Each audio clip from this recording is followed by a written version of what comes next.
हरे कृष्णा। स्वागत है आपका जीवन अमृत चैनल पर। यह है वह पवित्र स्थान जहाँ भक्ति का प्रवाह कभी रुकता नहीं, जहाँ हर कथा, हर आरती और हर व्रत हमें ईश्वर से जोड़ता है। यहाँ हम सुनते हैं देवी देवताओं की महिमा, पवित्र व्रत कथाएं और आध्यात्मिक ज्ञान के अमृत शब्द। आइए भक्ति के इस सागर में डूब जाएं और पाएं आस्था, शांति और सकारात्मक ऊर्जा का अनमोल संगम। जीवन अमृत चैनल, भक्ति का हर पल। तो इसे लाइक, शेयर एंड सब्सक्राइब करें ताकि हर नया भक्ति संदेश आप सभी श्रोतागणों को अहोई अष्टमी व्रत की ढेर सारी शुभकामनाएं। आज के वीडियो में हम श्रवण करेंगे अहोई अष्टमी व्रत कथा की, एक ऐसी कथा जिसमें एक माँ और उसके 7 पुत्रों की कथा बताई जाती है। एक समय की बात है, घने जंगल में समीप स्थित एक गांव में एक दयालु एवं धर्मपरायण स्त्री निवास करती थी। उसके 7 पुत्र थे। कार्तिक का महीना था तथा दिवाली का उत्सव आने ही वाला था, इसलिए दिवाली उत्सव से पूर्व महिला ने घर में लीपने, पोतने एवं साज सज्जा का सारा कार्य आरंभ कर दिया था। अपने घर को लीपने के लिए वह मिट्टी लेने वन में पहुंची। वन में उस महिला की दृष्टि मिट्टी के एक टीले पर पड़ी। वह कुदाल लेकर उस टीले से मिट्टी निकालने लगी। वह कुदाल की सहायता से मिट्टी निकाल ही रही थी कि सहसा ही उसकी दृष्टि कुदाल पर लगे रक्त पर गई तथा जैसे ही उसने मिट्टी हटाकर देखा तो पाया कि सेही अर्थात एक कांटेदार मूषक होता है, वो कुछ अपच्चे रक्त रंजित पड़े हुए थे। कुछ ही क्षणों में वह सभी शावकों की मृत्यु हो गई। यह दृश्य देख भयभीत होकर वह मिट्टी लिए बिना ही घर लौट आई।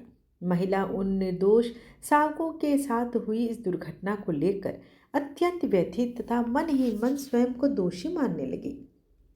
उधर कुछ समय पश्चात से ही अपनी मांद पर आई तो अपने शिशु को मृत पाकर नाना प्रकार से विलाप करने लगी तथा उसने क्रोधवश श्राप दिया कि जिसने भी मेरे निर्दोष शिशुओं की हत्या की है उसे भी मेरे समान घोर कष्ट एवं संतान का वियोग सहना पड़ेगा।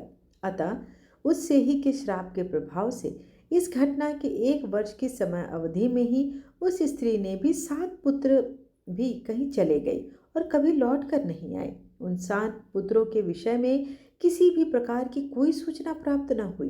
अंततः ग्रामीणों ने उस सभी पुत्रों को मृत मान लिया। ग्राम के निवासियों ने अनुमान लगाया कि वन के कुछ हिंसक पशुओं ने उस स्त्री के पुत्रों को मार दिया है अथवा किसी लुटेरों के समूह ने धन के लोभ में उनकी हत्या कर दी होगी। वह स्त्री अत्यंत व्यथित थी तथा उसने मन ही मन यह विचार किया कि उसके द्वारा सेही के शावकों की हत्या के कारण ही उसके जीवन में यह घोर संकट आया है। एक समय ऐसा आया कि उन 7 पुत्रों की माता भी अपने पुत्रों को लौटाने की प्रतीक्षा करते करते थक गई तथा आशा की कोई किरण न दिखाई दी। तो उस स्त्री ने अपनी जीवन लीला समाप्त करने का निश्चय किया। वह नदी की ओर जा ही रही थी कि मार्ग में उसकी भेंट ग्राम के ही एक अन्य वृद्ध महिला से हुई। वृद्धा ने महिला से इस प्रकार रोने का कारण पूछा तो महिला ने उसको अपनी सारी पीड़ा एवं व्यथा सुनाई। उसने संपूर्ण घटना का विस्तार से वर्णन किया तथा अपने द्वारा भूलवश सेही के शावकों की हत्या के पाप के विषय में भी वृद्धा को अवगत कराया। वृद्धा ने उस महिला को सुझाव दिया अपने पाप के प्रायश्चित के रूप में उसे दीवार पर सेही का चित्र बनाकर देवी अहोई भगवती की पूजा करनी चाहिए।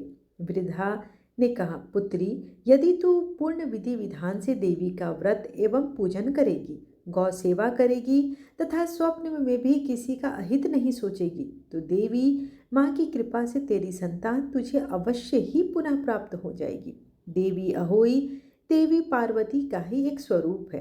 देवी अहोई को समस्त जीवित प्राणियों की संतानों की रक्षक माना जाता है। इसलिए वृद्धा ने उस महिला को देवी अहोई के निमित्त व्रत रखने तथा पूजा करने का सुझाव दिया। महिला ने वृद्धा की बात मानकर अष्टमी के दिन देवी अहोई की पूजा करने का निर्णय लिया।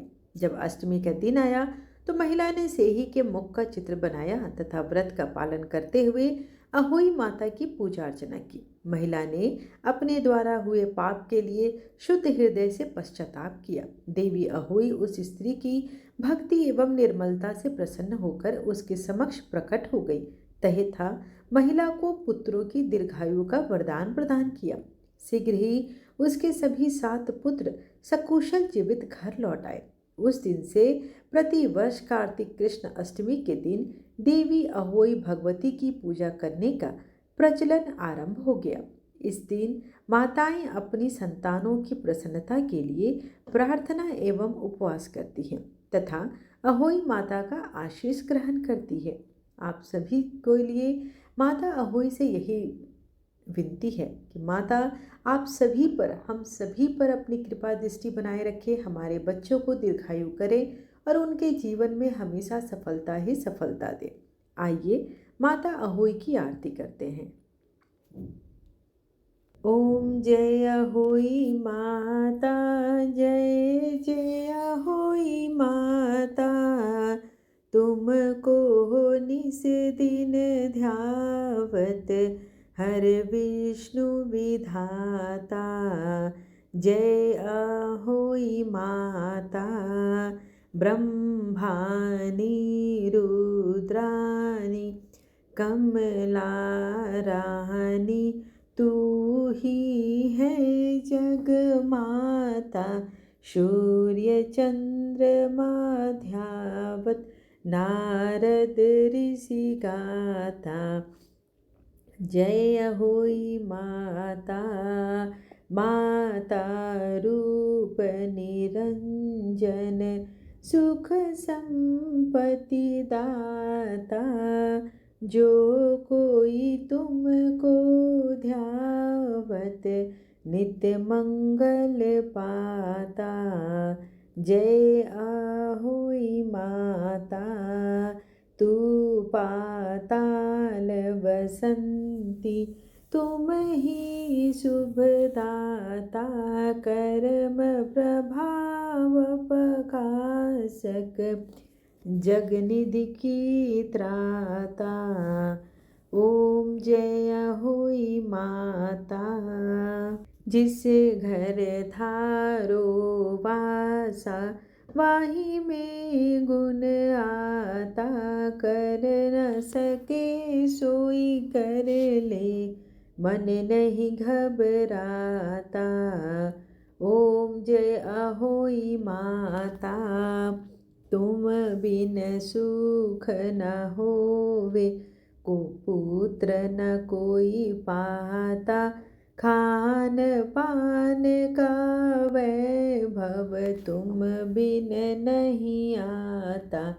ओम जय अहोई माता, शुभ गुण सुंदर युक्ता, चिर निधि की जाता। रतन चतुर्दश तो को कोई नहीं पाता। ओम जय अहोई माता,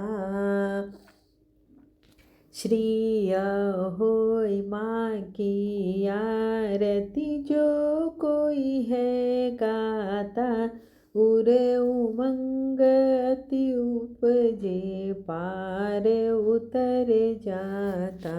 ओम जय अहोई माता, मैया अहोई माता। आशा करती हूँ कि आपको आज की कथा और आरती पसंद आई हो। वीडियो पसंद आए तो चैनल को लाइक शेयर एंड सब्सक्राइब अवश्य करें ताकि ज़्यादा से ज़्यादा लोग इस कथा का रसपान कर सकें। और दिल से कमेंट बॉक्स में आप अहोई माता की जय अवश्य लिखें। धन्यवाद।